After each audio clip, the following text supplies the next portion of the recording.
Runyi Leo Wong.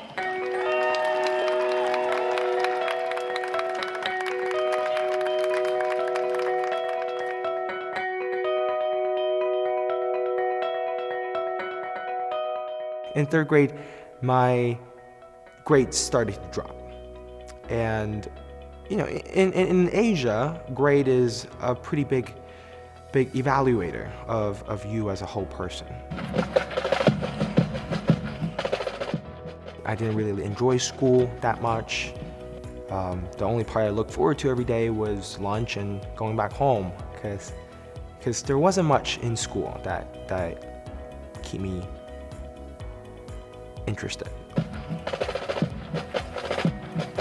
If you start with the idea that the relationship is central to learning, what you're able to do is to dig into exercises, activities, and content that force a conversation, that force interaction, that allow for boys to engage in the kinds of things that they like to do. When I first came in 7th grade, I was only supposed to be here for 1 semester. As I progressed through my first semester here, I met some really great people. I met MSgt BAGWELL, who was teaching me 7th grade world studies back then. And I met Chief Green, my first TAC officer, when I was in 7th grade and in Alpha Company. And it was that interaction that really prompted me to stay. Runyi's first day at Riverside was as a 7th grader in my world history class, and he was kind of petrified and spoke. His English was passable, but it wasn't at a very high level. He was very nervous and very shy, and he's been in my class ever since. We try to design a curriculum and a program here that allows teachers the opportunity to develop relationships with their students, to engage in intentional relationship building gestures. This is a new place. This is a new beginning for me. And I was gonna take full advantage of it. I saw in Runyi something that I think when you see in any student, you know it's the feature, it's the ingredient, the main ingredient for success, and that he had that no-quit attitude. I started to talk to teachers. I started to interact with them.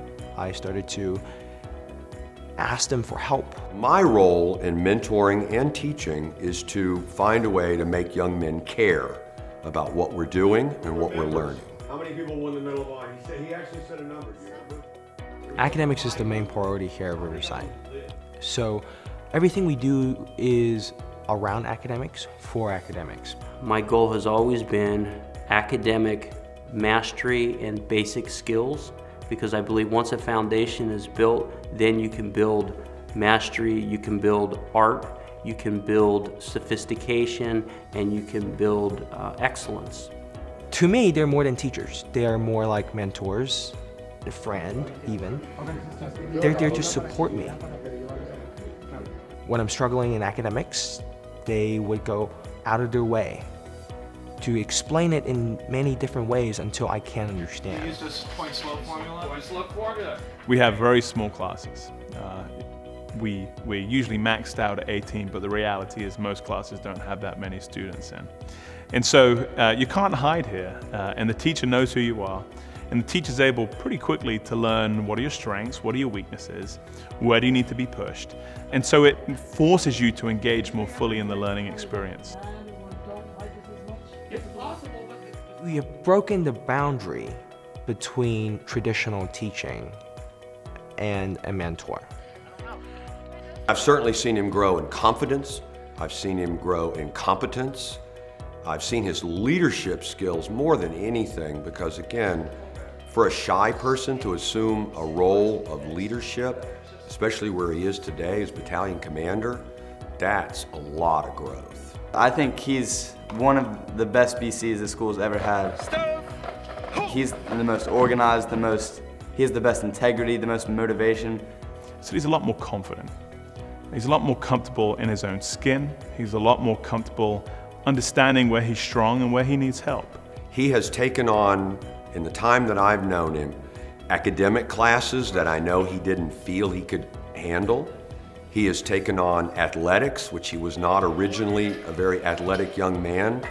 He just reaches for challenges. We are about to do something unprecedented at this school. It's been done once in the last 20 years. The Commandant of Cadets hereby appoints this cadet a colonel to rank as such from the 3rd day of May, 2018. He started out as this sort of young, naive cadet, very intelligent, very bright. You could tell right from the get-go he had something special. But he was willing to learn, and he was willing to listen, and he would never quit. Basically, the school furnished him grounds to grow that I don't think he'd have gotten any other place.